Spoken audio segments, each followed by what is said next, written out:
Hello and welcome students. Today the topic is subsequent events. इसका standard बनता है ISC 560.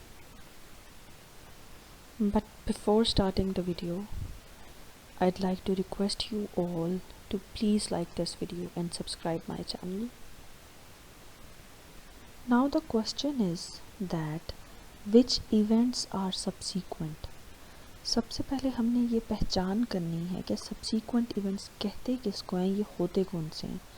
तो बेसिकली सब्सीक्वेंट का जो मतलब होता है वो किसी चीज़ के कोई चीज़ बाद में आने वाली, ठीक है, after something, the event or thing which happens after some point or after something, ठीक है। अब जो बेसिक बात होती है सब्सीक्वेंट इवेंट में वो एक चीज़ होती है मोस्ट इम्पॉर्टेंट, कि वो होती हैं डेट्स। आपने डेट्स याद रखनी है, ठीक है। आप डेट्स याद रखेंगे, आपके माइंड में डेट्स होंगी, तभी आप एक सब्सीक्वेंट इवेंट को पहचान भी सकेंगे और आप उससे मज़ीद आगे काम भी कर सकेंगे, ठीक है। अब सब्सीक्वेंट इवेंट्स कौन से होते हैं? वो वाले इवेंट्स होते हैं जो कि फाइनेंशियल स्टेटमेंट्स जब प्रिपेयर हुई हैं, ठीक है, उस डेट से लेकर जब तक ऑडिटर अपनी रिपोर्ट देता है उसके दरमियान में कोई भी इवेंट अक्कर हो उसको हम सब्सीक्वेंट इवेंट कहते हैं। अब बेसिकली कुछ स्टूडेंट्स यहाँ कंफ्यूज हो जाते हैं फाइनेंशियल स्टेटमेंट की डेट पे। क्वेश्चन में वो आपको 2 डेट्स बता देता है फाइनेंशियल स्टेटमेंट्स के रिगार्डिंग, जो एग्जामिनर है, ठीक है। नंबर 1 वो बताता है आपको कि फाइनेंशियल स्टेटमेंट इस डेट पे प्रिपेयर हुई। दूसरी डेट वो बता देता है कि फाइनेंशियल स्टेटमेंट इस डेट पे इशू हुई, ठीक है। अब इशू होना और प्रिपेयर होना आर 2 डिफरेंट थिंग्स। आपने ये देखना है कि किस डेट पर फाइनेंशियल स्टेटमेंट्स को प्रिपेयर किया गया है, ठीक है। जिस डेट पे प्रिपेयर किया गया होगा वहाँ से लेके ऑडिटर रिपोर्ट जब तक साइन करता है उस डेट तक, उसके दरमियान जो भी इवेंट्स आएंगे वो सब सब्सीक्वेंट इवेंट्स कहलाएंगे। And after recognising the subsequent event हम क्या करते हैं, हमें क्या करना चाहिए, ठीक है, वो बेसिकली डिपेंड करता है। अब उसमें कुछ ऑप्शंस होती हैं, या तो हम वो मैटर डिस्क्लोज़ कर देते हैं सीधा सीधा कि फाइनेंशियल स्टेटमेंट्स प्रिपेयर होने के बाद ये इवेंट अक्कर हुआ, ठीक है। वो मैनेजमेंट भी डिस्क्लोज़ कर सकती है, ऑडिटर भी डिस्क्लोज़ कर सकता है। एक और भी ऑप्शन होती है कि जो इवेंट अक्कर हुआ है फिर उसके अकॉर्डिंगली हम फाइनेंशियल स्टेटमेंट्स में चेंजिंग करवाएं, क्योंकि फाइनेंशियल स्टेटमेंट्स बनने के बाद वो इवेंट हुआ है, ठीक है। तो जब वो बाद में इवेंट हुआ है तो उसके अकॉर्डिंगली फिर फाइनेंशियल स्टेटमेंट्स में अमेंडमेंट्स करवाई जाएँ, चेंजिंग्स करवाई जाएँ। ये सब कुछ डिपेंड करता है सिनेरियोज़ पे, ठीक है, कि बेसिकली वो इवेंट है किस चीज़ के बारे में, या उसको हम फर्दर डिवाइड कर सकते हैं एडजस्टिंग और नॉन एडजस्टिंग इवेंट में, ठीक है।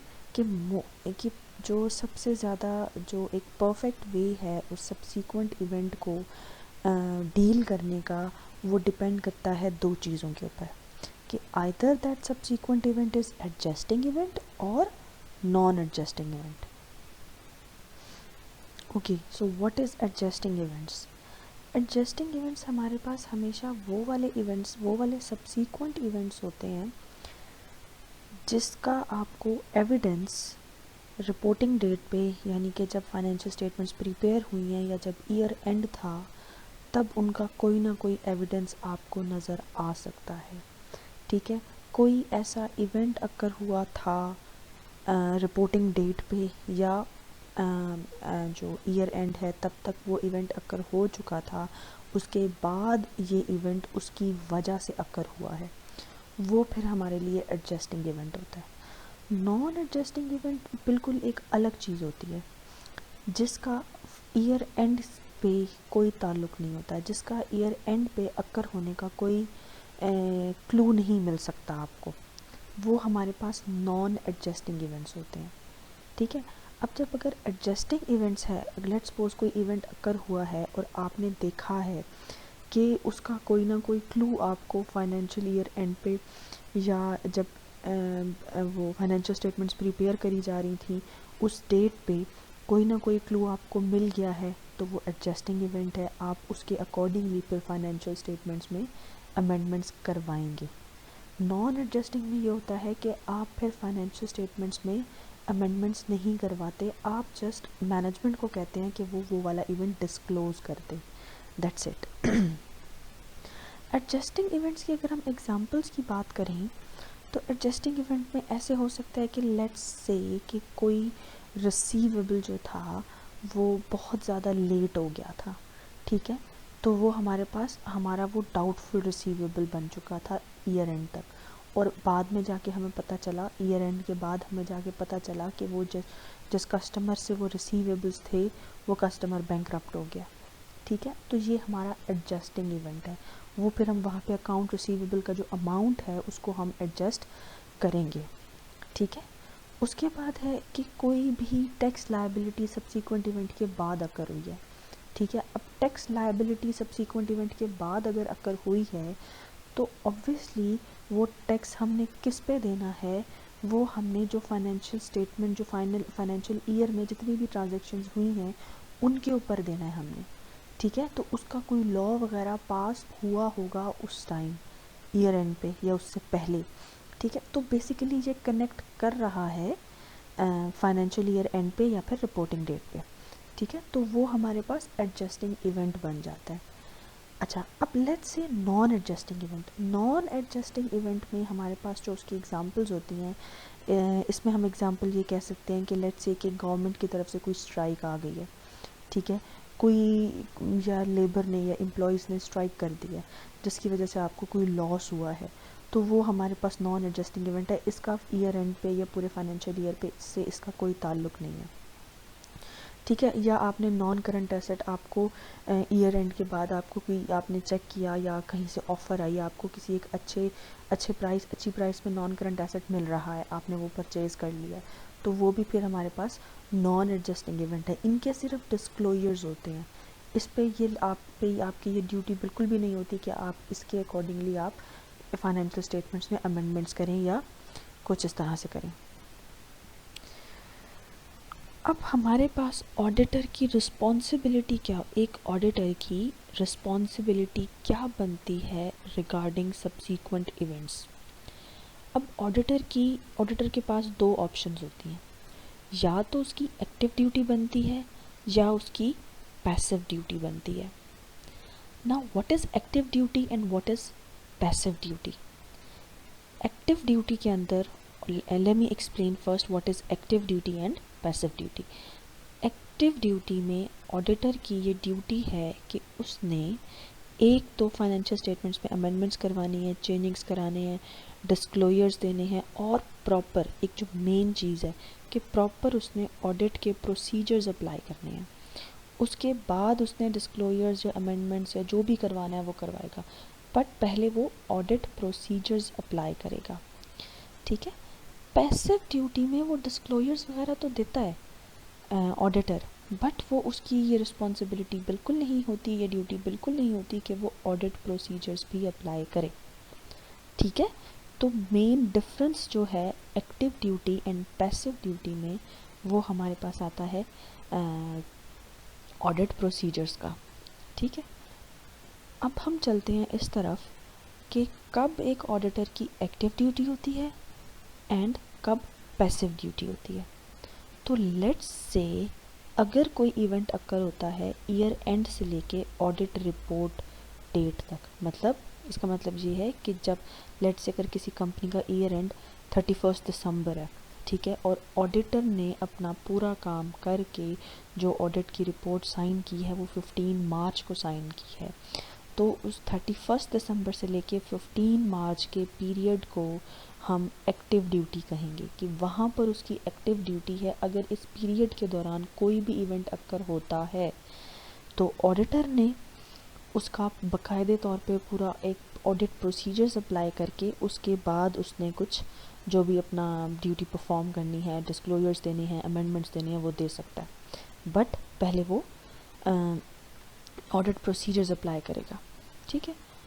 नेक्स्ट हमारे पास आता है ऑडिट रिपोर्ट साइन होने के बाद से लेकर जब तक फाइनेंशियल स्टेटमेंट्स इशू की जाती हैं, लेट्स से कंपनी की वेबसाइट पे या कहीं पर भी। तो ऑडिट रिपोर्ट जब ऑडिटर जब एक रिपोर्ट अपनी साइन करके देता है, उस डेट से लेकर जब तक फाइनेंशियल स्टेटमेंट्स इशू होती हैं तब तक, इस पीरियड के दौरान अगर कोई इवेंट अक्कर होता है तो वो पैसिव ड्यूटी है। पैसिव ड्यूटी में क्या है कि उसमें ऑडिट प्रोसीजर्स इन्वॉल्व नहीं करेगा ऑडिटर, ठीक है।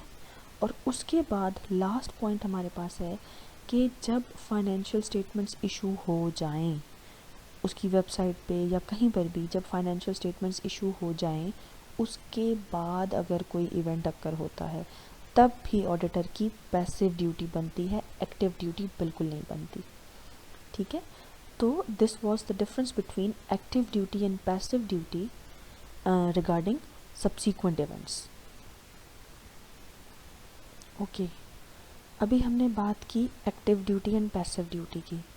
एक्टिव ड्यूटी में हम ऑडिट प्रोसीजर्स इन्वॉल्व करते हैं। तो वो जो ऑडिट प्रोसीजर्स होते हैं वो कौन कौन से प्रोसीजर्स एक ऑडिटर अप्लाई कर सकता है, मोस्ट प्रोबेबली, ठीक है। एज इट इज़ नहीं होंगे ये प्रोसीजर्स, बट मोस्टली जो देखा गया है कि ज़्यादातर सब्सीक्वेंट इवेंट्स में जो ऑडिट प्रोसीजर्स अप्लाई होते हैं वो ये वाले होते हैं, ठीक है। Let's discuss one by one. So number one is inquire management if they are aware of any events adjusting or non-adjusting that have not been included or disclosed in the financial statements। सबसे पहले तो आपने management से जाके inquiry करनी है कि क्या उनको किसी ऐसी इवेंट का इल्म था, चाहे वो एडजस्टिंग हो या नॉन एडजस्टिंग हो, किसी भी ऐसे इवेंट का उनको पता था जो कि फाइनेंशियल स्टेटमेंट्स में डिस्क्लोज नहीं हुआ हुआ, ठीक है। ऑब्वियसली जो फाइनेंशियल स्टेटमेंट में डिस्क्लोज हुआ है वो तो मैनेजमेंट से पूछने की ज़रूरत ही नहीं, ऑब्वियसली उनको पता था तभी तो वो डिस्क्लोज़ किया उन्होंने, ठीक है। बट आप मज़ीद उनसे जाके पूछेंगे ऐसा कोई इवेंट और तो नहीं हुआ जो आपने फाइनेंशियल स्टेटमेंट्स में डिस्क्लोज़ ना किया हो। क्यों ना किया हो? क्योंकि वो आपके फाइनेंशियल स्टेटमेंट्स बनने के बाद हुआ था इवेंट, इसलिए। अच्छा, नेक्स्ट हमारे पास है इंक्वायरिंग इनटू मैनेजमेंट प्रोसीजर्स और systems for the identification of events after the reporting period. कि आप ये मैनेजमेंट से ये जाके भी आप इंक्वायरी कर सकते हैं, यानी कि ऑडिटर इंक्वायरी कर सकता है कि ऐसे इवेंट्स जो कि रिपोर्टिंग पीरियड के बाद अकर होते हैं उनके लिए मैनेजमेंट के पास क्या प्रोसीजर है, क्या मैनेजमेंट के पास ऐसा सिस्टम है जिसकी वजह से वो आइडेंटिफाई कर सकते हैं ऐसे इवेंट्स। क्योंकि इवेंट्स जो हैं वो लगातार होते रहते हैं, अकर होते रहते हैं। वो इवेंट्स ये चीज़ तो नहीं देखते ना कि रिपोर्टिंग पीरियड कि पहले या ये बाद में है, ठीक है। तो ऐसा जब ये एक नॉर्मल चीज़ है, एक यूजुअल चीज़ है कि रिपोर्टिंग पीरियड के बाद सब्सीक्वेंट इवेंट्स अकर होते हैं, तो मैनेजमेंट ने क्या तैयारी कर रखी है उनके साथ डील करने की, ठीक है। उसके बाद मिनट्स हैं कि बोर्ड मिनट्स देखे जाएं, ठीक है, एजीएम के मिनट्स देखे जाएं। उसके बाद है reviewing accounting records including targets, budgets, forecast, cash flow, management accounts and interim information. अब फिर आपने जो कुछ डिटेल्स चेक करनी है वो आप बजट के थ्रू कर सकते हैं, फोरकास्ट के थ्रू कर सकते हैं, कैश फ्लोज के थ्रू, इनफ्लोज एंड आउटफ्लोज के थ्रू। आपने जस्ट प्रेडिक्शन करनी है, आपने एक अंदाज़ा लगाना है, ठीक है। आपने यहाँ अपनी स्केप्टिसिज्म इस्तेमाल करनी है कि अगर इतना डिफरेंस आ रहा है बजट में तो वो क्यों आ रहा है। मे बी वो सब्सीक्वेंट इवेंट की वजह से आ रहा हो कि वो पहले उन्होंने रिकॉर्ड ना किया हो इसलिए वो कम या ज़्यादा हो रहा हो, ठीक है। तो ये वाले ऑडिट प्रोसीजर्स आप अप्लाई कर सकते हैं, एक ऑडिटर अप्लाई कर सकता है। Okay, now we have some examples about subsequent events, ठीक है। वो अभी हम यहाँ पे सॉल्व करेंगे। ये हमें एक आइडिया मिल जाएगा कि किस तरह से एग्जामिनर सब्सीक्वेंट इवेंट के बारे में क्वेश्चंस पूछ सकता है या कर सकता है और आपने उसको किस तरह से आंसर करने। बेसिकली मेन पर्पज़ इन एग्जांपल्स का ये है कि आपको पता चल जाए कि आपने सब्सीक्वेंट इवेंट रिकॉग्नाइज किस तरह से करना है, आपको कैसे पता चलेगा, ठीक है। So let's begin. You are the trainee accountant of G Enterprises Company and are preparing the financial statements for the year ended 30 September 2010. Remember the date कि ईयर एंड की डेट क्या है 30 सितंबर 2010. Financial statements are expected to be approved in the AGM, which is to be held on Monday, 29 November 2010. Today's date is 22 November 2010. You have been made aware of the following matters. अब आप एक बात याद रखें कि year and अब उसका क्या है, उसका है 30 सितंबर 2010. आज क्या डेट है 22 नवंबर 2010. ओके सो पहला सिनेरियो हमारे पास है कि ऑन 14 अक्टूबर 2010. सबसे पहले ये चीज़ देख लें कि ये इवेंट जो भी होने जा रहा है वो 14 अक्टूबर 2010 को है. इसका मतलब है ईयर एंड के बाद है. A material fraud was discovered by the bookkeeper. एक material fraud है. The payables ledger assistant had been diverting funds into a fictitious supplier bank account set up by the employee, which had been occurring for the past 6 months. ठीक है कि एक जो बंदा है उसने एक fictitious supplier bank account बनाया हुआ है, वहाँ पर वो अमाउंट ट्रांसफ़र करता जाता है. ठीक है. The employee was immediately dismissed. Legal proceedings against the employees have been initiated and the employees' final wages have been withheld as part reimbursement back to the company. Okay. अब इसका जो main मतलब ये है कि एक तो ये ईयर एंड के बाद अकर हुआ है. क्या अकर हुआ है कि एक फ्रॉड है पेबल्स का कि वो एक फिक्टिशियस अमाउंट में बैंक अकाउंट में अमाउंट ट्रांसफ़र करता रहता था और ये काम कब से हो रहा था, पिछले 6 महीनों से हो रहा था. ठीक है. अब जो पिछले 6 महीने हैं वो पूरे फाइनेंशियल ईयर के दरमियान में आते हैं. इसका मतलब है ये जो इवेंट अक्कर हुआ है इसकी जो मेन वजह है वो फाइनेंशियल ईयर के दौरान भी थी. उसी चीज़ को आगे प्रोसीड करते हुए ये इवेंट अक्कर हुआ है. तो is this adjusting or non-adjusting event? So this is adjusting event. इस इवेंट को हम adjusting event कहेंगे. इसके लिए हम ऑडिट प्रोसीजर्स भी अप्लाई और यहाँ पे one more thing, आपने 2 चीज़ें पहले देखनी होती हैं. किसी भी इस तरह के क्वेश्चन को सब्सीक्वेंट इवेंट के क्वेश्चन को सॉल्व करने के लिए 2 चीज़ें देखें. नंबर 1 इज़ कि इज़ इट एडजस्टिंग और नॉन एडजस्टिंग. उसके बाद ऑडिटर की रिस्पॉन्सिबिलिटी क्या बनती है कि एक्टिव ड्यूटी बनती है उसकी या फिर पैसिव ड्यूटी बनती है. So first of all is it adjusting और non adjusting. The answer is it is adjusting event. क्यों? क्योंकि ये जिस वजह से अक्कर हुआ है वो वजह फाइनेंशियल ईयर के दौरान भी थी. वो मसला चल रहा था. बेशक वो रिकग्नाइज बाद में हुआ बट वो मसला था. अच्छा, उसके बाद एक्टिव ड्यूटी बनती है कि पैसिव ड्यूटी बनती है. तो यहाँ पे इसकी एक्टिव ड्यूटी बनती है. क्यों एक्टिव ड्यूटी बनती है इसकी? इसकी एक्टिव ड्यूटी इसलिए बनती है क्योंकि सॉरी इसकी एक्टिव ड्यूटी इसलिए बनती है क्योंकि जो इवेंट अक्कर हुआ है वो ईयर एंड से लेके ऑडिट के रिपोर्ट साइन होने के दरमियान में, इन 2 डेट्स के दरमियान में ये इवेंट अक्कर हुआ है. तो इसकी एक्टिव ड्यूटी बनती है और जब इसकी एक्टिव ड्यूटी बनती है तो ऑब्वियसली वो यहाँ पे ऑडिट प्रोसीजर्स भी अप्लाई करेगा. ओके, नेक्स्ट एग्जांपल इज़ कि ऑन 20 सितंबर. अच्छा, सबसे पहले तो आप वो चीज़ जहन में रखें कि फाइनेंशियल ईयर एंड उसका था 30 सितंबर 2010. ये डेट ये बात कर रहा है 20 सितंबर, सॉरी वहाँ पे था 30 सितंबर 2010 फाइनेंशियल ईयर एंड. ठीक है. ये बात कर रहा है 20 सितंबर की. कि 20 सितंबर को एक कस्टमर ने लीगल प्रोसीडिंग्स की हैं. ठीक है. कि कोई ब्रीच ऑफ कॉन्ट्रैक्ट हुआ है. 29 सितंबर को कंपनी के लीगल एडवाइज़र ने उसको इन्फॉर्म किया है कि it is unlikely that the company would found liable.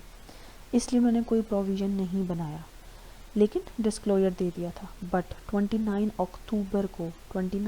अक्टूबर यानी कि ईयर एंड के बाद 29 अक्टूबर को court found the company liable.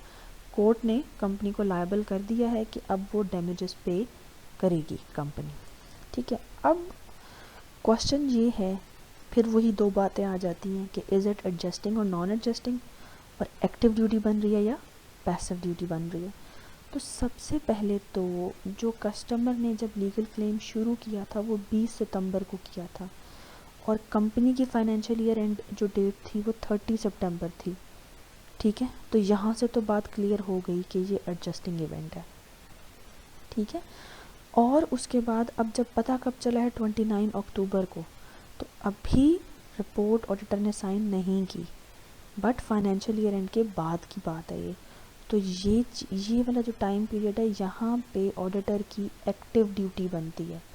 ठीक है, एक्टिव ड्यूटी बनती है, इसका मतलब है वो ऑडिट प्रोसीजर्स भी अप्लाई करेगा, और फिर जो भी उसने आगे काम करना होगा, डिस्क्लोजर देना होगा या अमेंडमेंट्स करवानी होगी, वो करवाएगा। Okay, this is the third example. Again याद रखें कि कंपनी की जो फाइनेंशियल ईयर एंड डेट है वो 30 सितंबर 2010 है। Let's start. On 19 November 2010, a customer ceased trading due to financial difficulties owing $25,000. 19 नवंबर को कंपनी ने ट्रेड करना बंद कर कस्टमर ने उसके साथ ट्रेड करना बंद कर दिया। As the financial statements are needed for the board meeting on 22 November 2010, you have decided that because the amount is immaterial, no adjustment is required. The auditor have also confirmed that this amount is immaterial to the draft financial statement. Okay, तो इसमें क्या है, वो 19 नवंबर को customer ने trade करना बंद कर दिया है। लॉस उसकी वजह से कितना हो जाएगा, जितना भी लॉस होगा वो इममटीरियल लॉस है। बट बात ये है कि सबसे पहले तो ये एडजस्टिंग है कि नॉन एडजस्टिंग है। ये इवेंट एडजस्टिंग इवेंट है।